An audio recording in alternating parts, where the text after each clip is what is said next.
اور وہ بڑے سعودی اتھارٹیز کے ساتھ ہمارا جیسے میں نے گزارش کی کہ ان کے ڈائریکٹر جنرل پاسپورٹ آئے ہوئے ہیں, ان کے جو سیکٹری حج ہیں زیارہ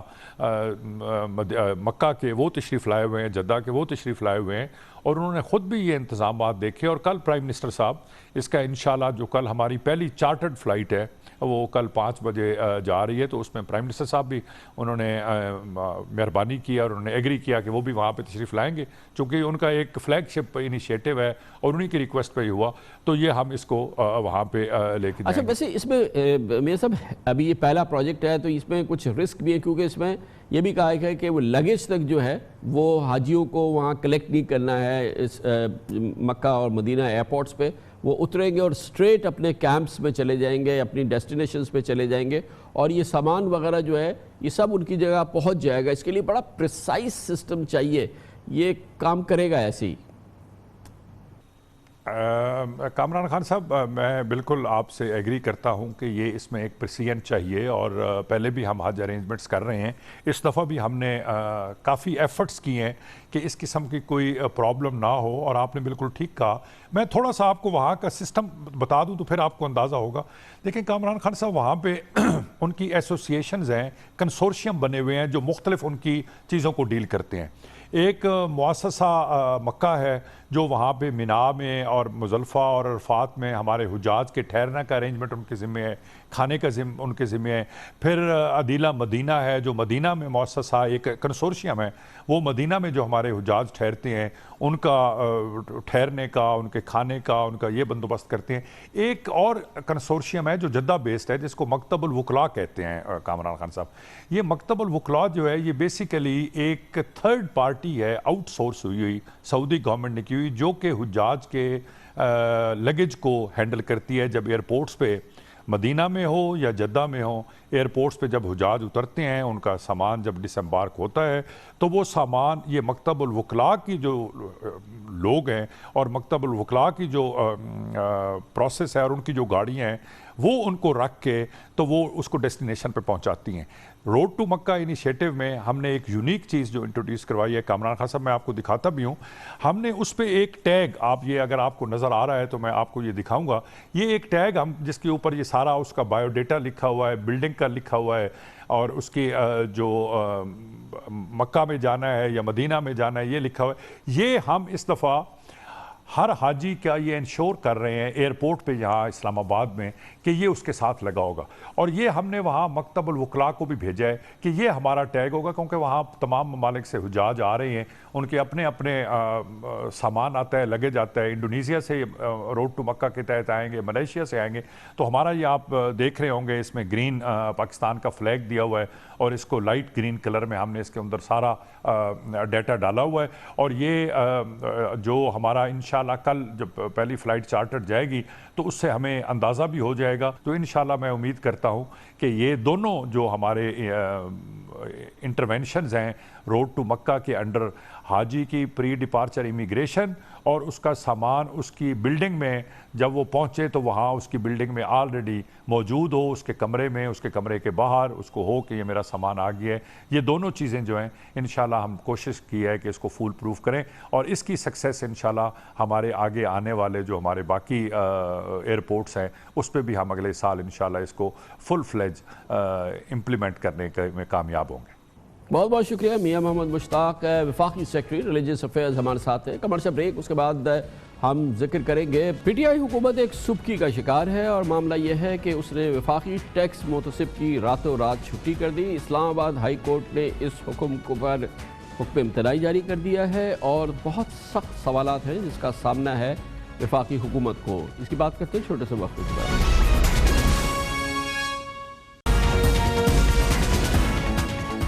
ویلکم بیک. تقریباً 3 ہفتے قبل سابق آئی جی پنجاب مشتاق سکھیرا کو وفاقی ٹیکس محتسب کے عہدے سے راتوں رات ہٹانا حکومت کے گلے پڑ گیا ہے. چیف جسٹس اسلام آباد ہائی کورٹ جسٹس اطہر من اللہ نے اس برطرفی پر وفاقی حکومت کے جواب پر ریمارکس دیے ہیں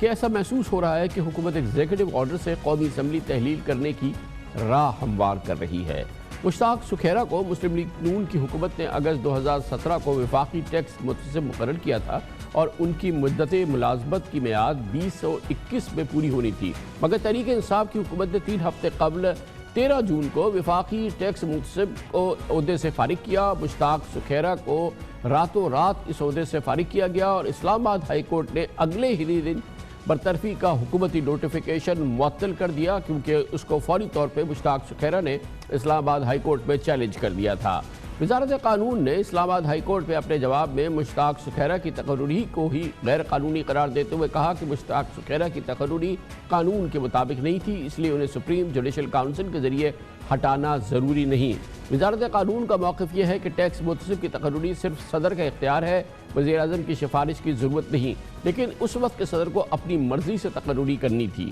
انہوں نے وزیر اعظم کی سفارش پر کی۔ ان دلائل پر جسٹس اطہر من اللہ نے ریمارکس دیے کہ جب کسی بھی آئینی عہدیدار کو ہٹانے کا طریقہ کار موجود ہے تو متعلقہ فورم کو بائی پاس کر کے صدارتی احکامات اداروں کو نقصان پہنچا سکتے ہیں، کیونکہ صدر تو اس طرح وزیر اعظم کو بھی ہٹا سکتا ہے۔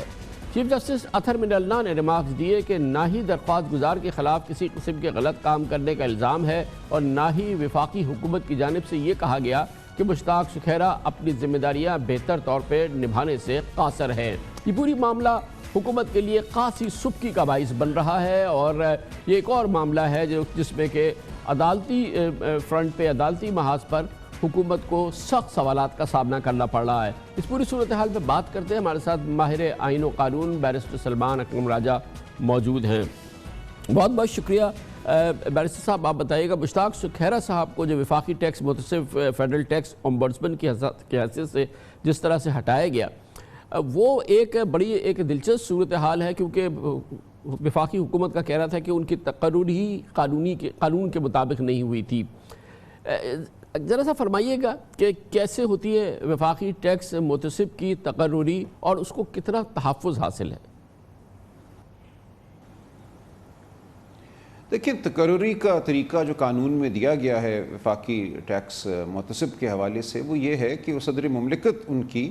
تعیناتی کریں گے،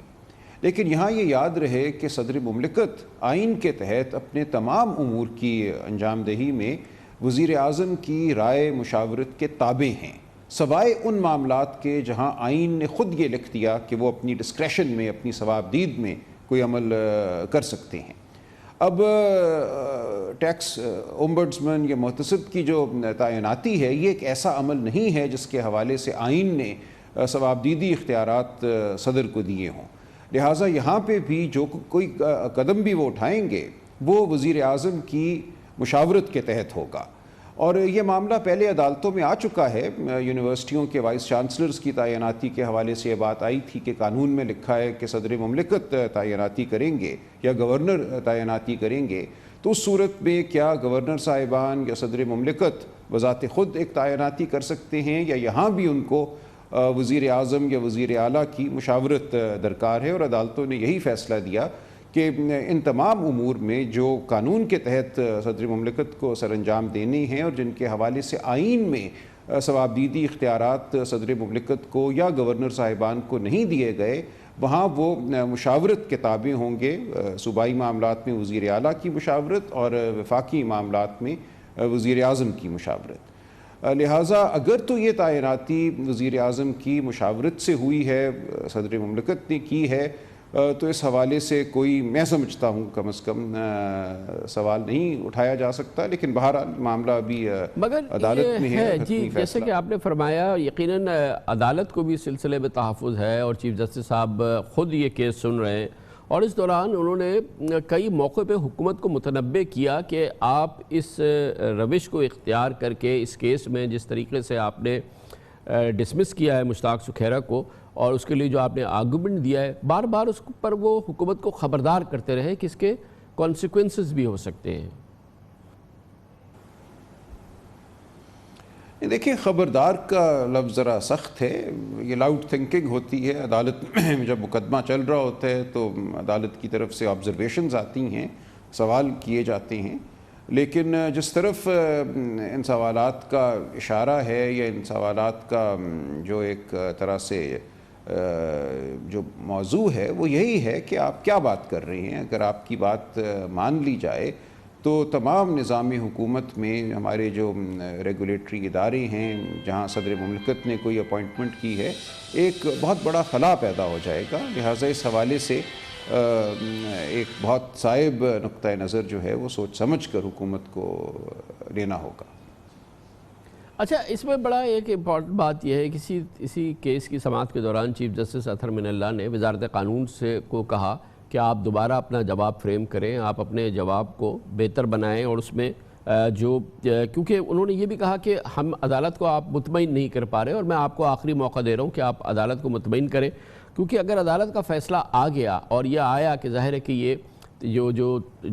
ڈسمس کیا گیا ہے فیڈرل ٹیکس امبڈسمن کو اور وہ اس کے خلاف آیا، تو پھر اس سے اختیارات کی جنگ شروع ہو جائے گی اور بہت مسائل جنم لے سکتے ہیں. دیکھیں، اگر تو مشتاق سکھیرا صاحب کو ہٹانے کا جواز یہ دیا گیا ہے کہ اس معاملے میں مشاورت چونکہ کی گئی تھی وزیر اعظم صاحب کے ساتھ، اور قانون کا جو متن ہے وہ یہ کہتا ہے the president shall appoint، لہٰذا صدر مملکت کو مشاورت کے بغیر تعیناتی کرنا چاہیے تھی، تو یہ واقعی بہت ایک خطرناک اور میری نظر میں مؤدبانہ عرض کروں خلاف آئین ایک نقطہ نظر ہے. اگر یہ مان لیا جائے تو ہر وہ تعیناتی جو اس ملک میں کی گئی ہے جہاں صدر مملکت نے وزیر اعظم کی مشاورت کے تحت کام کیا ہے، کوئی تعیناتی کی ہے، تو ان تمام تعیناتیوں کو آپ یک جنبش قلم غیر مؤثر قرار دے دیں گے، ان کو کالعدم قرار دے دیں گے، اور ملک میں مکمل ایک یا بہت بڑی حد تک ایک صفایا ہو جائے گا. میری نظر میں اسی لیے اطہر من اللہ صاحب نے جسٹس اطہر من اللہ نے حکومت کی توجہ اس طرف مبذول کرائی ہے کہ یہ کیا نقطہ نظر ہے جو آپ لے رہے ہیں، کیا اس کے جو تمام مضمرات ہیں یا جو اس کے نتائج سامنے آ سکتے ہیں ان کے حوالے سے آپ نے غور کیا ہے. یہ بات اپنی جگہ ہے کہ یہ آئین کے مطابق ہے یا نہیں ہے، اس کا فیصلہ تو عدالت کرے گی، لیکن بادی النظر میں یہ ایک خطرناک نقطہ نظر ہے. اب دیکھیے، جو ہٹانے کا طریقہ ہے ٹیکس امبڈسمن کا، ٹیکس محتسب کا، وہ بھی قانون میں دیا ہوا ہے. ان کو صرف انہی صورتوں میں ہٹایا جا سکتا ہے جن کا ذکر قانون نے کیا ہے، ان کے خلاف کوئی مس کانڈکٹ ہو یا وہ ذہنی یا جسمانی طور پہ مفلوج ہو جائیں. اور اس صورت میں بھی اگر وہ یہ چاہیں کہ ان کی ایک ہیئرنگ کی جائے تو سپریم جوڈیشل کاؤنسل، وہ ادارہ جو جج صاحبان کے حوالے سے فیصلے کرتا ہے ان کو ہٹانے کے حوالے سے، اس کے سامنے معاملہ جائے گا اور ایک پبلک ہیئرنگ یعنی کہ ایک اوپن ہیئرنگ جو ہے وہ منعقد کی جائے گی. اب یہاں اس تمام جو ایک دائیں عمل قانون میں دیا ہوا ہے اس کو نظر انداز کر کے بظاہر صرف یہ کہہ دیا گیا کہ چونکہ ہماری نظر میں آپ کی تعیناتی غلط تھی، لہٰذا ہمیں آپ کو ہٹانے کے لیے قانون میں دیے گئے طریقہ کار پر عمل کرنے کی ضرورت نہیں ہے، ہم خود ہی یہ فیصلہ کر کے یہ حکم کر سکتے ہیں کہ آپ کی تعیناتی ٹھیک نہیں تھی، لہٰذا اب آپ مزید عہدے پر براجمان نہیں رہ سکتے. بلکہ یہاں تو پھر یہ کہا جائے گا کہ شروع دن سے آپ کا عہدے پر رہنا ہی غلط تھا، جس کو ہم وائڈ ایب انیشو کہتے ہیں. بہت بہت شکریہ جناب سلمان اکرم راجہ ہمارے ساتھ موجود تھے. کمرشل بریک اس دوران آپ نیوز ہیڈ لائن دیکھیں، جس کے بعد ہم اپنے پروگرام کے باقی کے ساتھ واپس آتے ہیں.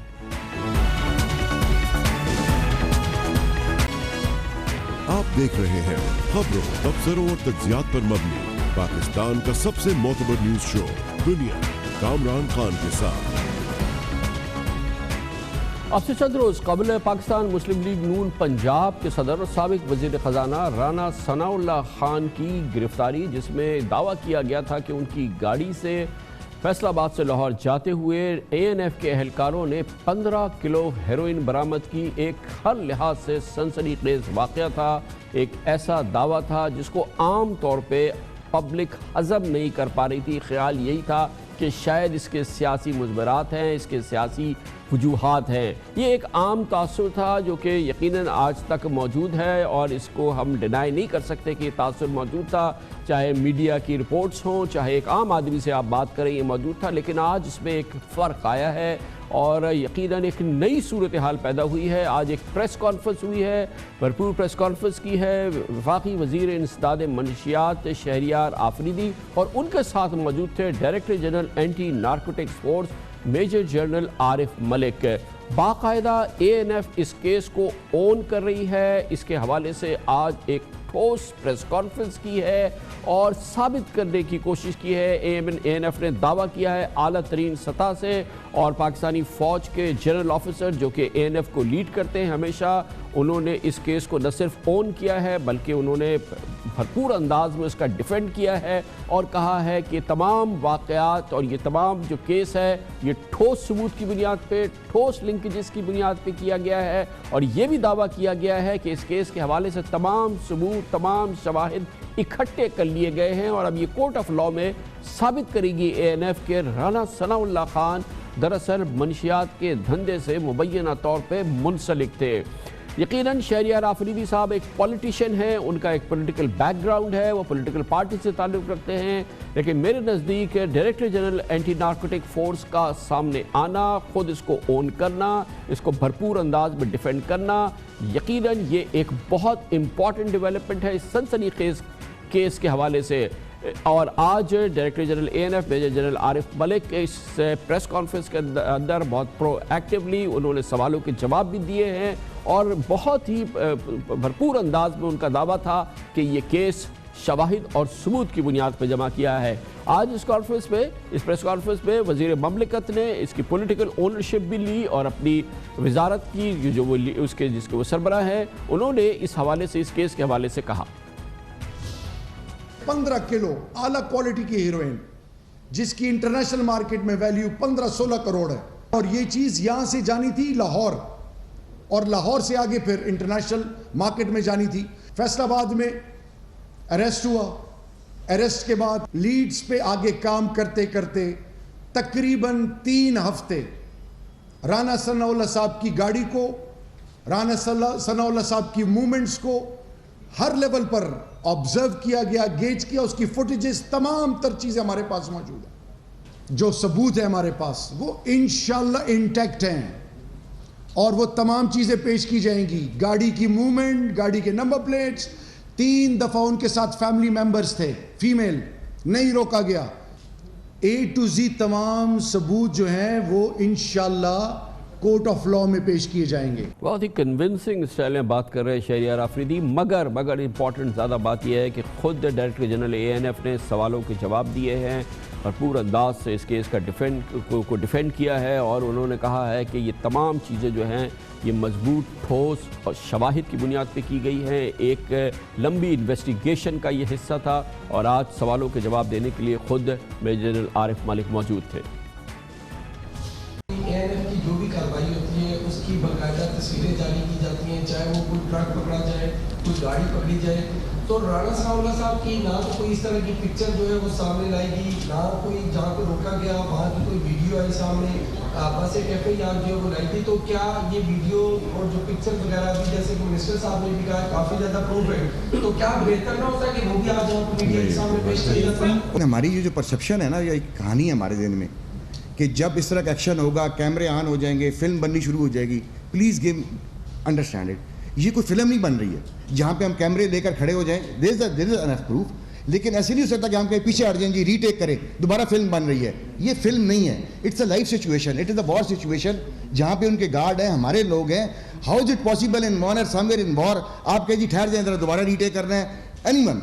خالد، Tariq, Qasim, please ji briefcase دوبارہ پکڑیے، میں نے فلم بنانی ہے۔ اور جنرل عارف ملک نے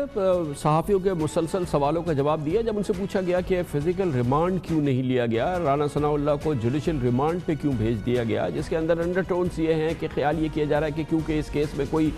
ثبوت ہی نہیں ہے، اسی لیے ANF نے کوئی فزیکل ریمانڈ ان کا نہیں لیا، ان کو اپنے پاس نہیں رکھا کہ ان سے پوچھ گچھ کی جا سکے۔ اس کا بھی جواب دیا DG ANF نے۔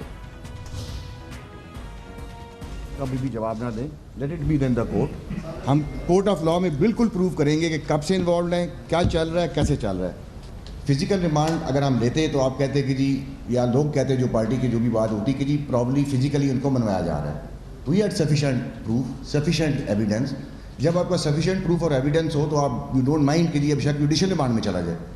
فزیکل ریمانڈ کی اس میں ضرورت ہوتی ہے جب آپ کے پاس کوئی ثبوت نہیں ہے, کچھ نہیں ہے, آپ نے انویسٹیگیٹ کرنا ہے. اور اس صورت میں یقیناً جس طریقے سے یہ بنایا جا رہا ہے, یہی بنایا جاتا ہے کہ فزیکل ریمانڈ لے لیا گیا ہے, اب جو کچھ نہیں ہے وہ بھی ڈال دیا جائے گا. یقیناً اس کیس نے آج ایک بہت ہی سنسنی خیز رخ لیا ہے, کیونکہ اون کر رہی ہے بھرپور انداز میں اے این ایف. یہ کوئی روایتی قسم کی معاملہ نظر نہیں آ رہا. ڈائریکٹر جنرل اے این ایف خود سامنے آئے ہیں, خود اس کیس کو انہوں نے ڈیفینڈ کیا. ساتھ ساتھ انہوں نے بتایا ہے کہ یہ معمولی معاملہ نہیں ہے, کافی عرصے سے یہ چیزیں چل رہی تھی اور انڈر سرویلنس تھے رانا ثناء اللہ خان, ان کے جو ٹینٹیکلز ہیں, ان کے جو مبینہ تعلقات ہیں, جس وجہ سے یہ پورا کیس بنا ہے. اے این ایف نے آج دعویٰ کیا ہے کہ اس کے پاس وہ سارے ثبوت موجود ہیں, کورٹ میں وہ پیش کرے گی, اور ان کا یہ دعویٰ ہے کہ ان کے یہ ٹھوس ثبوت اتنے مضبوط ہیں کہ وہ اس پہ اتنے کنونسڈ ہیں کہ انہوں نے رانا ثناء اللہ خان سے مزید اس سلسلے میں پوچھ گچھ کی بھی ضرورت نہیں پڑی ہے. بات کرتے ہیں پاکستان کی معیشت میں جو بہتری اور جو سدھار کی کیفیت پیدا ہو رہی ہے. خاص طور پہ کل کا دن اس سلسلے میں بہت اہم رہا ہے, اور اس کی بنیادی وجہ یہ ہے کہ آئی ایم ایف کا پروگرام پاکستان کو مل گیا کل, اور بآسانی اور بہت ہی سکون کے ساتھ مل گیا. دوسری جانب پاکستان نے دستاویزی معیشت کی جانب پیش قدمی کی, بھرپور پیش قدمی, جس میں ایمنسٹی اسکیم کے تحت 1 لاکھ ایسے لوگ, 1 لاکھ سے زیادہ جو کہ اس سے پہلے ٹیکس فائلرز نہیں تھے, وہ ٹیکس فائلر کا حصہ بن گئے, اور 3000 ارب روپے کے اثاثے جو کہ پاکستان میں ڈکلیئرڈ نہیں تھے اب وہ ڈکلیئرڈ ہو گئے. ہم نے جو اسکیم دی اس میں 1,37,000 لوگوں نے رجسٹر کیا, یہ 1,37,000, اور الحمدللہ یہ پاکستان کی تاریخ میں سب سے زیادہ نمبر رجسٹر ہونے والی اسکیم ہے. اور جو ٹیکس پیمنٹس کی گئیں اس اسکیم کے تحت اس کا نمبر تقریباً 70 ارب روپے ہے. تقریباً 3,000 ارب روپے کی ایسٹ کی ڈکلیریشن ہوئی. اور ایک اچھی چیز جو ہے کہ یہ 1,37,000 میں سے جو تقریباً بہت بڑا نمبر ہے وہ نئے ٹیکس پیئرز کا ہے جو پہلے نان فائلرز تھے, یعنی 1 لاکھ یا اس سے بھی زیادہ لوگ جو پہلے کبھی ٹیکس کے نظام میں تھے ہی نہیں وہ آئے ہیں. اور یہ بھی ایک طرح سے اس اسکیم کو ایک منفرد حیثیت مل جاتی ہے. سمجھنے کی بات اور اہمیت کی بات جیسا کہ ڈاکٹر حفیظ شیخ نے کی کہ کم از کم 3000 ارب روپے کے اثاثے ہیں جو پاکستان میں دستاویزی معیشت کا حصہ نہیں تھے, وہ ڈاکیومنٹ نہیں تھے, وہ اس ایمنسٹی اسکیم کے تحت ظاہر ہو گئے ہیں. گویا کہ یہ اب باقاعدہ ڈاکیومنٹ ہو گئے, اور یہ جو انہوں نے بتایا اس کا اثاثے کی مقدار وہ ہے 3000 ارب روپے. اس کے ساتھ ہی انہوں نے کہا کہ 1 لاکھ سے زائد پاکستانی, وہ ملک جہاں پر 12-14 لاکھ لوگ ٹیکس دیتے, 1 لاکھ سے زائد پاکستانیوں نے یکمشت اس اسکیم کے ذریعے اپنے آپ کو ٹیکس نیٹ میں شامل کر لیا ہے, اور وہ ٹیکس فائلرز میں شامل ہو گئے ہیں. گویا پاکستان دستاویزی معیشت کے حوالے سے جو ٹھوس اس نے بگننگ کی ہے, خاص طور پہ پچھلے 1-2 مہینے کے دوران جو اقدامات اٹھائے ہیں وہ اب شیپ لے رہے ہیں, اور پاکستان دستاویزی معیشت کی ایک سیریس فیز میں داخل ہو رہا ہے, جو کہ ایک بہت ہی اچھی خبر ہے. پاکستانی روپے پہ جو دباؤ ہم نے دیکھا گزشتہ ہفتے وہ بھی کم ہو رہا ہے اسی ماحول کی وجہ سے, جس کی وجہ سے آج روپیہ 156 روپے 50 پیسے کی حد تک بھی پہنچا, جو کہ پاکستانی روپے کی جو گراوٹ ہوئی تھی اس کے مقابلے میں ایک بہت اچھی کیفیت ہے. روپے پہ دباؤ اور خزانے پہ اور فارن ایکسچینج ریزروز پہ دباؤ کی کمی کی ایک وجہ یہ ہے کہ قطر سے پاکستان کو $500 بلین کی ایک قسط ملی ہے, جو کہ قطر نے پاکستان کے لیے پروگرام دیا ہے. دوسری جانب سعودی عرب نے جو پاکستان کو ڈیفرڈ پیمنٹ پہ آئل سیلز کی وعدہ کیا تھا وہ بھی اس کی ابتدا ہو گئی ہے. گویا کہ مجموعی صورتحال میں سدھار اور بہتری کے آثار نمایاں ہو گئے ہیں. اس کی سب سے بڑی وجہ یہ ہے, جیسا کہ توقع کر رہے تھے ماہرین اور اس سے منسلک لوگ, کہ آئی ایم ایف کے پروگرام کے آنے کے بعد پاکستان کے لیے بین الاقوامی مالیاتی اداروں کے راستے کھلیں گے, دروازے کھلیں گے, انٹرنیشنل ڈیٹ مارکیٹ کے دروازے کھلیں گے, اور پاکستان کے لیے جو اس کو بہت شدید ضرورت ہے کہ بین الاقوامی اس کو سپورٹ ملے, وہ کچھ فنڈز حاصل کرے, قرضے حاصل کرے, اپنے بانڈز فلوٹ کرے, اس کے لیے ماحول کھل کے سامنے آ گیا ہے. اور اس کو تفصیل سے آج اکنالج کیا اور اس کا انہوں نے اظہار کیا مشیر خزانہ ڈاکٹر حفیظ شیخ۔ ابھی جو ہے پہلی پیمنٹ جو ہے ان کی 1 بلین کی 8 تاریخ تک $2 بلین پر آئے گی، اور 3 سال کا پروگرام ہے جس میں 2 بلین ہر سال ملیں گے۔ اس پروگرام کی وجہ سے جو اچھے اثرات ہیں ان میں ایک اب واضح ہونا شروع ہوا ہے کہ دوسرے جو بین الاقوامی ادارے ہیں انہوں نے IMF کے پروگرام کی اپروول کے ساتھ اپنی جانب سے بھی پاکستان کو فنڈز ریلیز کرنے کا سلسلہ شروع کیا ہے۔ ایشین ڈیولپمنٹ بینک $3.4 بلین اضافی دینا چاہ رہی ہے، جس میں سے $2.1 بلین اس سال ملیں گے، اور امید یہ ہے کہ اس سے بھی زیادہ رقم اب وہ دینے کا سوچ رہے ہیں۔ ورلڈ بینک کے ساتھ بھی جو بات چیت ہو رہی ہے وہ بھی اضافی رقم دیں گے، اور ایک جو اہم پہلو میں ہائی لائٹ کرنا چاہتا ہوں وہ یہ ہے کہ IMF کی طرح بجٹری سپورٹ کے لیے یہ فنڈز ہوں گے۔ شاید بہت عالی شان، بہت بڑی یہ ڈیولپمنٹس نہیں ہیں، لیکن پاکستان کی معیشت کے لیے، کمزور معیشت کے لیے یہ چھوٹی چھوٹی چیزیں بھی اور یہ گو کے ٹھوس چیزیں ہیں، ان کی بہت اہمیت ہے، اور اس کے نتائج آنے والے دنوں میں ہم یقیناً سمجھتے ہیں کہ وہ سامنے آئیں گے، اور جب یہ چیزیں کھل کے سامنے آئیں گی۔ مگر اس دوران چیلنجز بہرحال ہے، کیونکہ پاکستان کو شدید دباؤ ہے، پاکستان کو ایک ڈیٹ ٹریپ کے اندر ہے، پاکستان کو قرضوں نے جکڑا ہوا ہے، پاکستان کو قرضوں کی ادائیگی کرنی ہے، اور بین الاقوامی قرضے ہیں ان کو بھرپور صورت ادا کرنا ہے، پاکستان کو اپنے ٹیکس کے جو آمدن ہے اس میں اضافہ کرنا ہے، اور اس کے لیے حکومت نے ایک ہمالیائی ٹارگٹ اپنے لیے رکھ لیا ہے۔ اس نے کہا کہ اس سال ہم 5,500 ارب روپوں کے ٹیکسز جمع کریں گے، اپنی آمدن میں اضافہ کریں گے۔ اس پورے ماحول میں جہاں پہ ٹیکسز میں اضافہ ہوا ہے، GST میں اضافہ ہوا ہے، معیشت سکڑے گی، کاروبار سکڑے گا، اس پورے ماحول میں اس بات کا عزم کرنا کہ وہ مزید 1,550 ارب روپے حکومت زیادہ جمع کرے گی، یہ ایک بہت ہی عام طور پہ سمجھا جا رہا ہے کہ یہ ناممکن ہے، لیکن بہرحال حکومت نے کہا ہے کہ اس نے اس چیلنج کو اپنے سامنے رکھا ہے۔ گویا کہ یہ پوری تصویر ہے جس میں کہ میں یہ انسسٹ کروں گا کہ یہ پہلے سے بہتر صورتحال ہے، 3 مہینے سے 4 مہینے سے پہلے صورتحال ہے، جو کہ ہمیں لگ رہا تھا کہ اب شدید دباؤ میں آتے جا رہے ہیں اور نہ جانے ہم کہاں جا کے کھڑے ہوں گے، تو حالات میں بہتری کے آثار جو ہیں وہ نمایاں ہو کے نظر آ رہے ہیں۔ یہ آگے چل کے کیا روپ اختیار کرے گے اور اس سے کتنی بہتری آئے گی، اور پاکستان میں جو کاروبار اور بزنس اور سرمایہ کاری کو اس وقت شدید چیلنجز کا سامنا ہے، اس میں کیا بہتری کی راہیں کھلیں گی، یا یہ کہ ابھی یہ جکڑاؤ اور ہمیں ہماری معیشت کو، کاروبار کو جکڑ ملے گا۔ اس کے لیے ہم نے دعوت دی ہے 2 ممتاز اور بہت ہی مستحکم اور مستند